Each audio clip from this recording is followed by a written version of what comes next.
I'm Jamie Scott, 30 years old. I thought I knew my family until one dinner made me realize I was wrong. A few months ago, my brother called sounding warm and friendly. "Hey Jamie, come to Bookbinders in Richmond tonight. Just a quick dinner, it's been a while."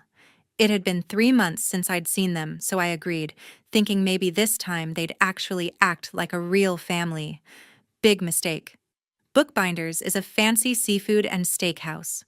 As soon as I walked in, I saw my whole family at the main table laughing and ordering expensive dishes. My brother waved at me, but instead of inviting me over, he pointed to a small shaky table in the corner right next to an overflowing trash can.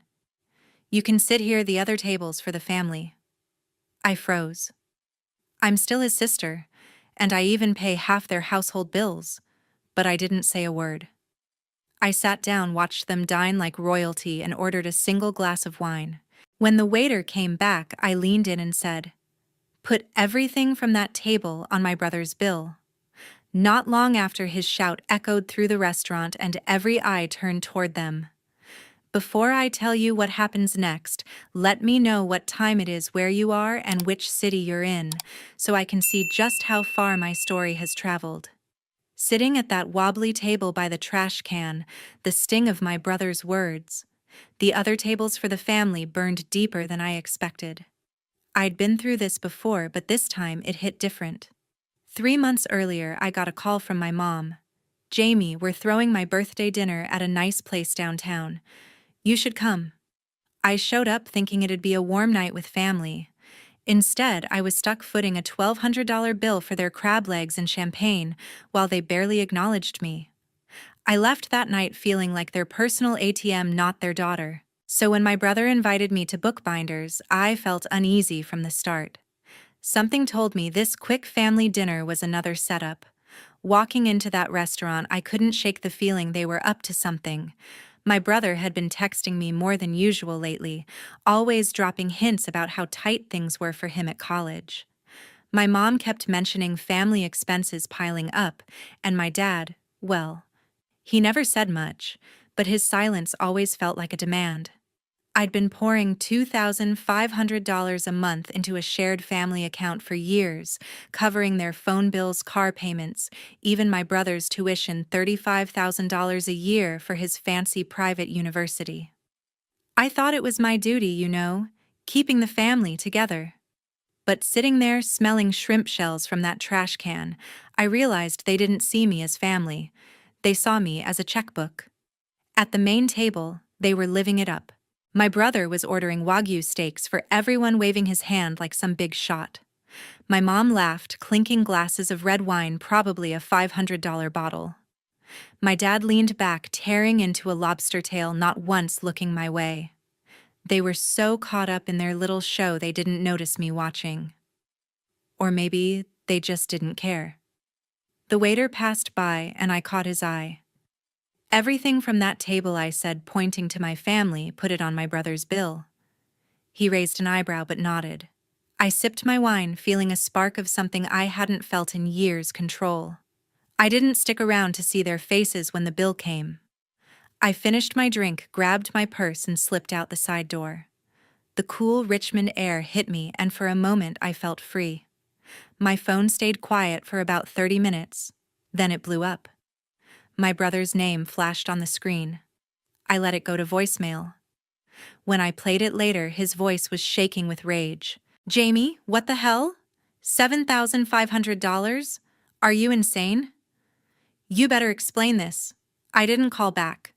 I just sat on my couch, replaying his words, that smug "the other tables for the family" echoing in my head.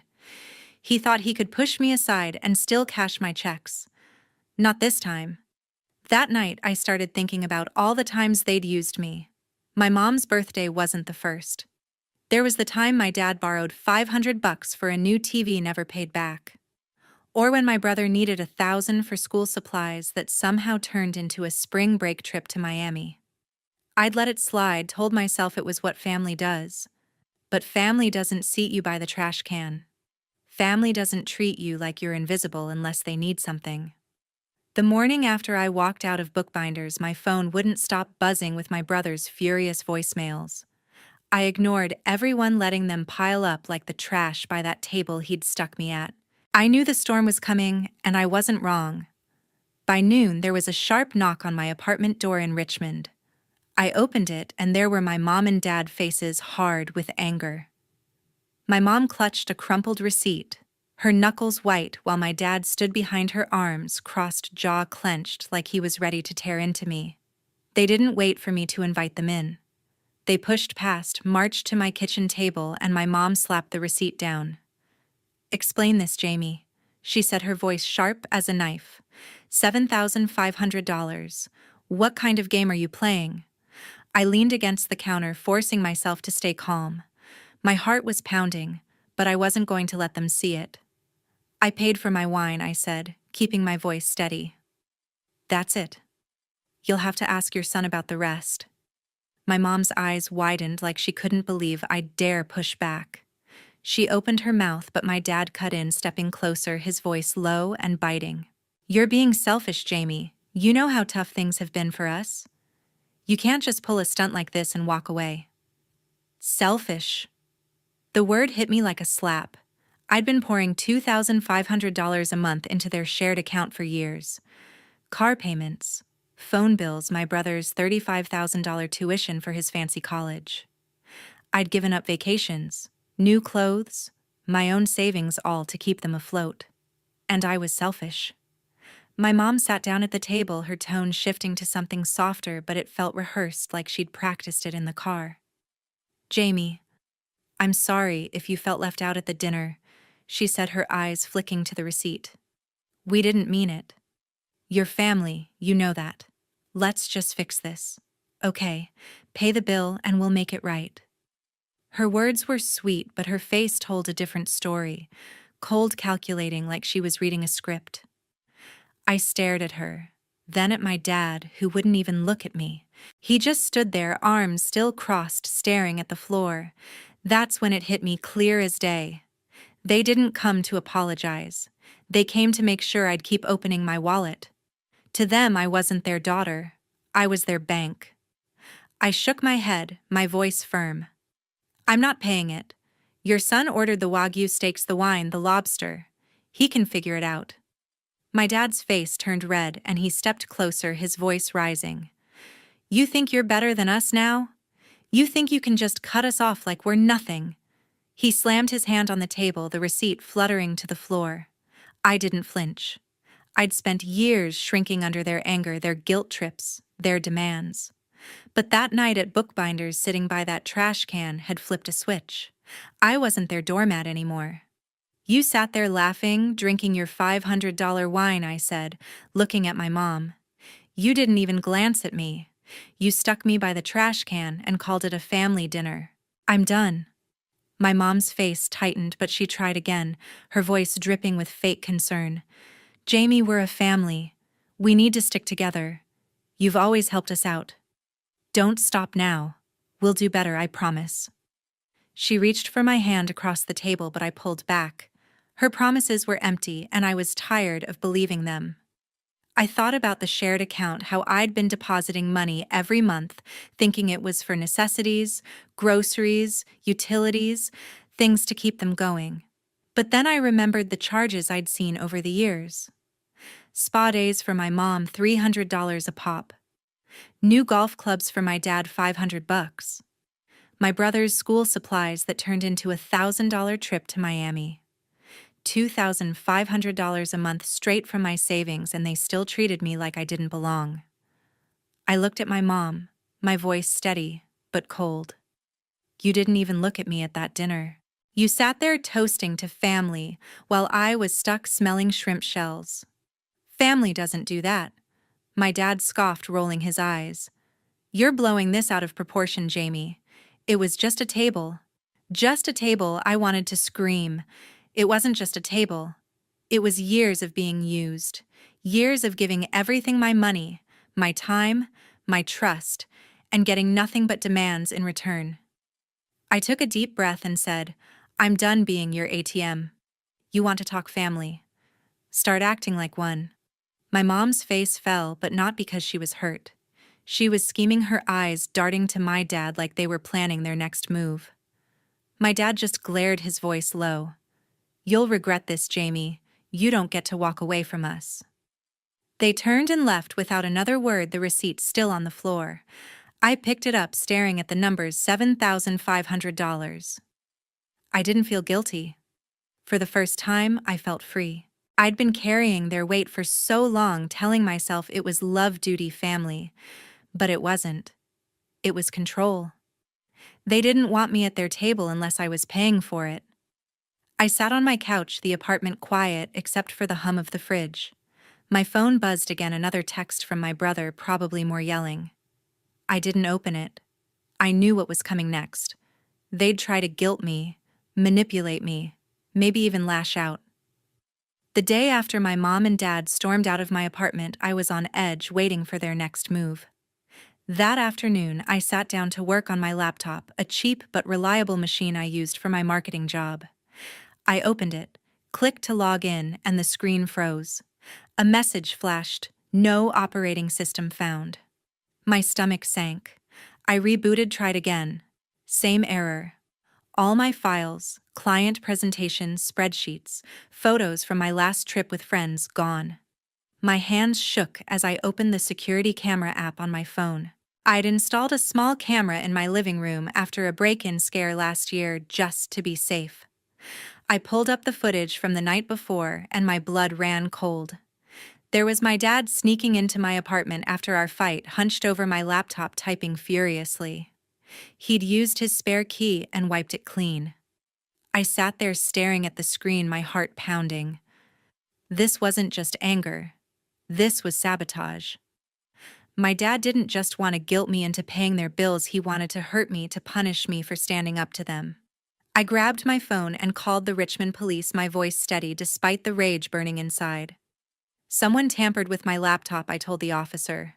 "I have video proof. It's my dad. He deleted everything." The officer asked for details: when, how, what was lost. I explained: work files, personal data, months of effort. I sent the footage clear as day, showing my dad's face lit up by the laptop screen. "We'll need you to come to the station to file a report," the officer said. I didn't hesitate. I wasn't letting this slide. At the police station, I laid it all out: the dinner at Bookbinders, the $7,500 bill I'd stuck my brother with, the fight with my parents yesterday, and now this. The officer watched the footage, his face serious. "This is property damage," he said. "You can press charges, or we can mediate for compensation." I didn't want a drawn-out legal fight, too much stress, too much time. "I just want him to pay for the damage," I said. $500 to recover the data and fix the laptop. The officer nodded, said they'd contact my dad. A few hours later, he called back. "Your father's agreed to pay the $500. He'll bring it to the station tomorrow." I thanked him, but my chest was still tight. This wasn't about the money. It was about what they were willing to do to keep me in line. The next morning, I woke up to a knock. I opened the door, but no one was there, just an envelope slid under it. Inside was a check for $500 and a note in my dad's handwriting: "Take it and drop this nonsense." No apology, no explanation, just his usual arrogance. I held the check, my hand steady now. He thought this would shut me up, make me fall back into my role as their cash machine. But it only made things clearer. They weren't just using me. They were willing to sabotage my life to keep control. I deposited the check at the bank, but the tension didn't fade. I knew this was just the beginning. They'd try something else, something worse. That night, I poured a glass of wine and opened the shared family account on my phone. I'd been avoiding it, not wanting to face how much I'd been bleeding for them, but I needed answers. I scrolled through the transactions and my jaw tightened with every line. Spa visits for my mom, $300 each, sometimes twice a month. A new set of golf clubs for my dad, $500. Restaurant charges, bar tabs, a weekend getaway to Virginia Beach. None of it for necessities like they always claimed. $2,500 a month straight from my savings, and they were living it up while I worked overtime to cover it. I thought about my brother's tuition, $35,000 a year, and how he'd never once thanked me, just smirked and stuck me by the trash can at Bookbinders. I closed the app. My mind racing. I'd always told myself I was helping them, keeping the family together. But this wasn't help. It was exploitation. They didn't care about me. They cared about what I could give them. I replayed the footage of my dad wiping my laptop. His face cold and deliberate. If he could sneak into my home and destroy my work, what else would they do? My phone buzzed a text from my mom. Jamie, we need to talk. Your dad's upset, but we can work this out. Come to our anniversary party next week. Let's be a family again. I stared at the message, my stomach twisting. A party. After he sabotaged my laptop. It was another trap. Another way to pull me back in. A week after my dad slid that $500 check under my door, I was still reeling from his sabotage. Even so, I decided to go, not to make peace, but to end this on my terms. I spent the week drafting a letter, every word sharp and true, ready to lay bare their lies. When the day came, I drove to their house in the suburbs of Richmond, my heart pounding but my resolve ironclad. The house was decked out for their anniversary, string lights, a catered spread, relatives milling around with drinks in hand. My mom greeted me at the door, all smiles, as if she hadn't called me selfish a week ago. "Jamie, you came?" she said, pulling me into a hug that felt more like a performance. My dad stood nearby, nodding stiffly, his eyes avoiding mine. My brother was there too, leaning against the kitchen counter, smirking like nothing had happened. The air was thick with fake warmth, and I could feel the eyes of aunts, uncles, and cousins watching, waiting for me to play the good daughter. I didn't smile back. I wasn't here for their show. Halfway through the evening, my mom clinked her glass to get everyone's attention. "Thank you all for coming to celebrate our anniversary," she said, her voice sugary. "And thank you, Jamie, for always supporting us. We're so grateful." The room turned to me, clapping lightly, but her words twisted in my gut. Grateful for what? My money? I caught my brother's eye, and he raised his glass, his smirk widening. Then my dad stepped forward, his tone casual but pointed. "Jamie, we've got the catering bill covered, but it's $3,000. You'll take care of it, right? For the family." The room went quiet, relatives shifting uncomfortably, but no one spoke up. They all knew the drill. I was the one who paid. I stood up, my chair scraping against the floor. "No," I said loud enough for everyone to hear. "I'm not paying." My mom's smile froze and my dad's face darkened. My brother laughed like it was a joke, but I didn't waver. "You invited me here to be a family, but all you want is my money. I'm done." Whispers rippled through the room, cousins exchanging glances, but I kept going. "You stuck me by a trash can at Bookbinders, called me selfish when I wouldn't pay your $7,000 bill, and then you—" I pointed at my dad, "wiped my laptop to punish me. I'm not your bank anymore." My mom stepped forward, her voice low and urgent. "Jamie, this isn't the place. Let's talk privately." But I wasn't backing down. I pulled the letter from my purse and set it on the table, my hands steady. "This is for you," I said, looking at my mom, my dad, my brother. "It lists every cent you've spent from my account. Spa days, golf clubs, beach trips, $2,500 a month while I worked overtime to cover it. You're not a family, you're a business, and I'm out." The room was dead silent, relatives staring at the letter like it was a bomb. My dad's face turned red and my brother shouted, "You're embarrassing us." I didn't flinch. "No," I said. "You embarrassed yourselves." I turned and walked out, the sound of my heels echoing on the hardwood. My mom called after me. "Jamie, wait," but I didn't stop. I got in my car, the letter still burning in my mind. I'd listed everything: $300 spa visits, $500 golf clubs, a $1,000 getaway to Virginia Beach, all charged to the shared account I'd funded for years. I thought about my brother's tuition, $35,000 a year, and how he'd smirked at me across that table. I thought about my dad sneaking into my apartment, wiping my laptop like it was nothing. I thought about my mom's fake apologies, her crocodile tears. They didn't deserve my money, my time, or my guilt. I drove back to Richmond, the weight of their expectations lifting with every mile. 1 week after I left my parents' anniversary party, my letter exposing their lies still burning in my mind, I was ready to cut the final ties. Driving away from their house, I'd felt the first taste of freedom, but I knew they'd come after me. Sitting in my Richmond apartment, I opened my banking app and stared at the shared family account I'd been funding for years. It was the last chain binding me to their greed. My heart pounded as I called my bank and froze the account, locking them out for good. Then I contacted my brother's university and canceled the $35,000 tuition payment I'd been covering each year. It felt like ripping off a bandage, painful but necessary. I braced myself for the storm I knew would follow. The backlash came fast. That evening, my phone buzzed with a text from my brother. "You're unbelievable. Cutting my tuition. You're gonna ruin my life over one dinner. You're pathetic." His words stung, but they didn't surprise me.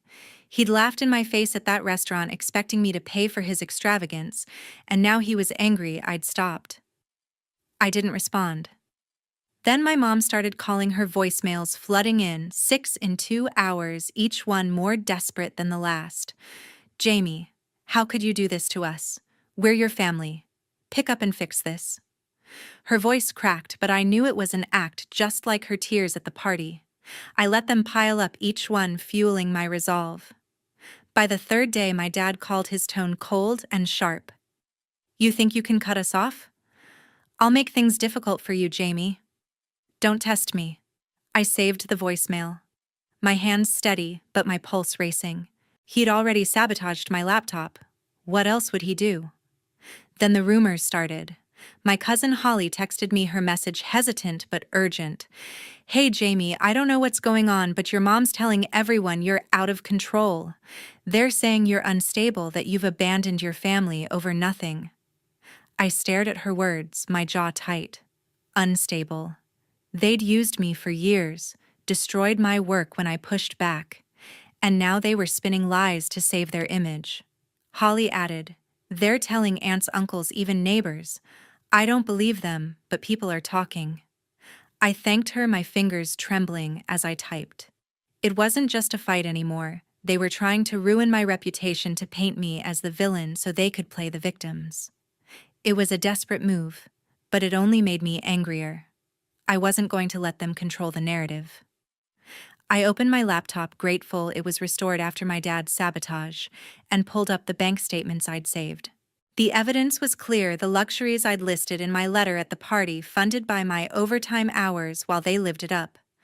I compiled screenshots of the transactions, each one a reminder of their betrayal. I drafted an email addressing it to every relative who'd been at the anniversary party, aunts, uncles, cousins, including Holly. The subject line was simple: the truth they don't want you to see.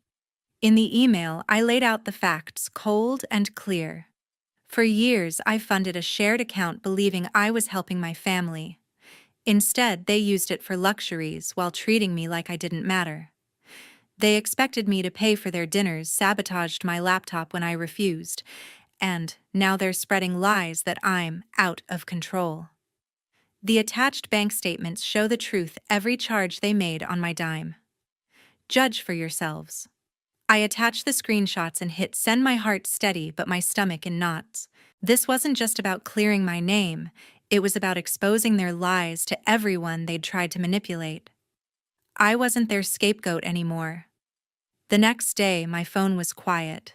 No calls, no texts, no angry voicemails.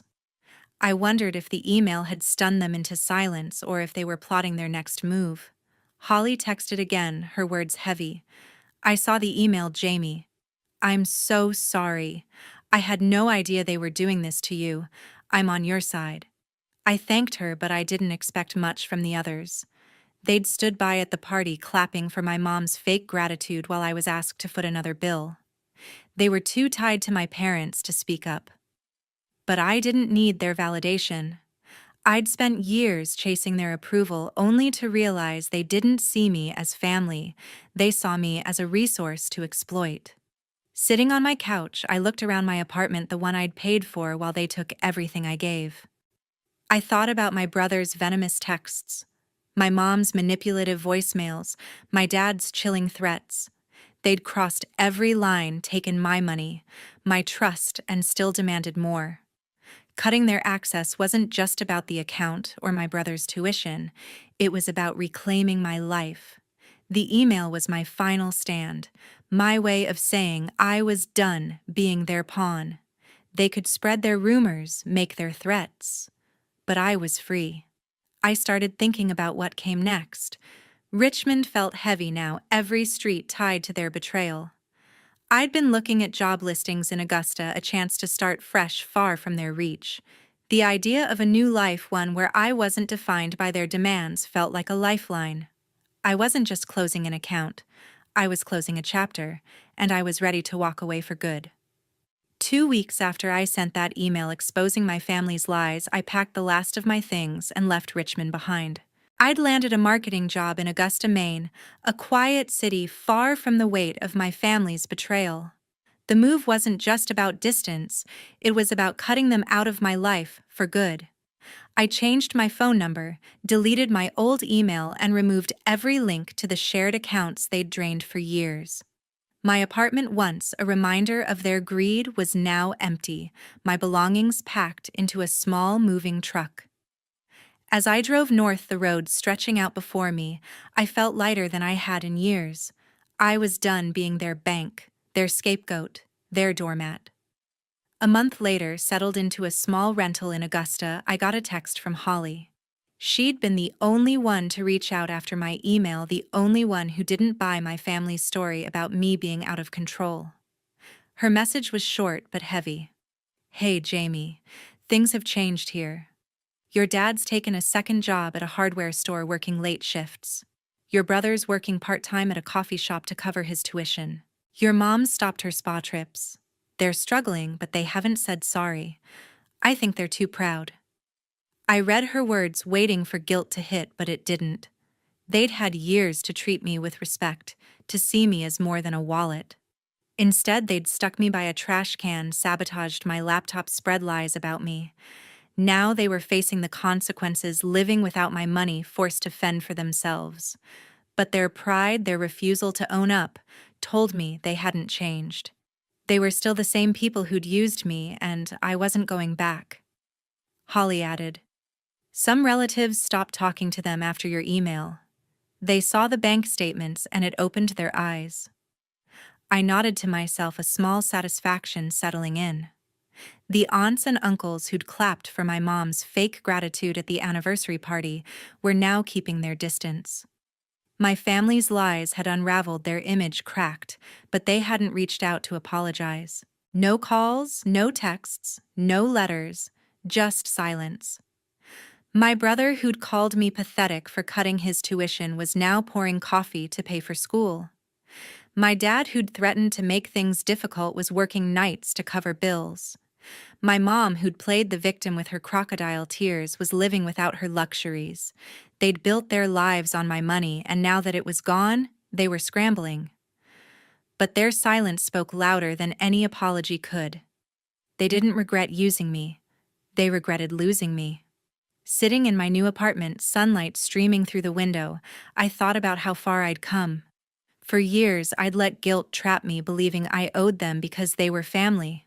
I'd worked overtime, skipped vacations, poured everything into their demands, only to be disrespected at every turn. That dinner at the restaurant where they stuck me by the trash can was the first crack.